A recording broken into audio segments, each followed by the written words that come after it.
personally like ending on the high note of I'm usually the not the sunshine and light person in the room, but I do actually feel in this capacity that there's just so much potential in terms of how young people relate in ways that are not recognized with all the talk of polarization.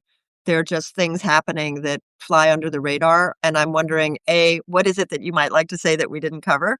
And B, if you agree with that. Although we do have a question, please discuss DV and family courts. Um, and I don't know if you want to do that right now or if we can maybe get back to it. Yeah, that's That's a big topic. it is, and it's a sad, it's a sad story. So I think we wouldn't do it justice right here at the end. Yes. Um, I would like to say maybe we revisit this at a later yeah, time. Both of yeah, us write about it. yeah. But I think We need much better education for judges, for lawyers, for everybody involved in the court system. Period.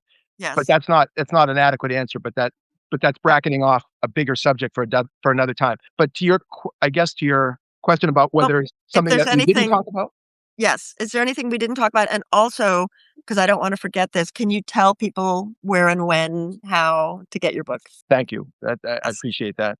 I'll just answer that quickly. That's yes, just it's now out, so you can get yes. it through wherever books are sold. You can get it through Amazon. You can get it through Bloomsbury, the publisher, and hopefully other places where books are sold. And if you have independent bookstores in your community and they haven't gotten a copy, you could ask them. I mean, my goal in this book is to be the breakthrough book in the field. There's never been a book in the mainstream of publishing written by a man about men's violence against women. They've Yeah. all been published by small presses and small independent, publishers and academic presses, which have limited press runs. No one's even heard of them Yeah. except a small number of people. My hope was to break through. By the way, you said this earlier, but the name of my book being Everyman, Mm-hmm. I called it Everyman as opposed to Some Men Who Abuse Women. 'Cause Yes. I wanted to make the point that it is about every man, and it's a positive call to action for men. It's in other words, not just every man is part of the problem, but every man needs Can to do be part of something. the solution. Right. So the one thing we didn't, I know we touched on it, but I just wanted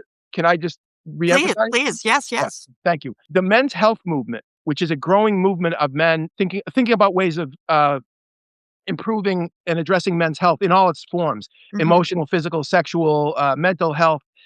It's small but growing movement, right? Um, which is evidenced in this conversation that you see in public service announcements and where men are talking about depression and it's okay to get help, it's okay to get into therapy and all that kind of stuff. The men's health movement is a direct outgrowth of the feminist-led women's health Yes, movement. it is. And some of the main architects of the men's health movement, in other words, some of the main writers and theorists and practitioners like Terry Real, who wrote the first major book about men's depression called I Don't Want to Talk About It, Mm-hmm. Overcoming the Secret Legacy of Male Depression. Some of the main architects, and I consider myself one of I'm an advocate of the men's health movement, Yes.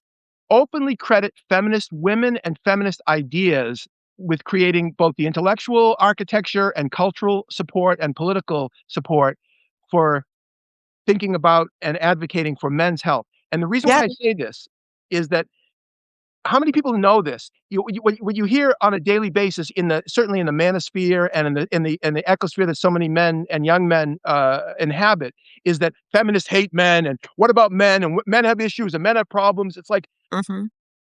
feminists are the ones who created the space and the intellectual energy behind all this increased knowledge and interest in men's emotional, Yeah. physical, sexual, and relational health.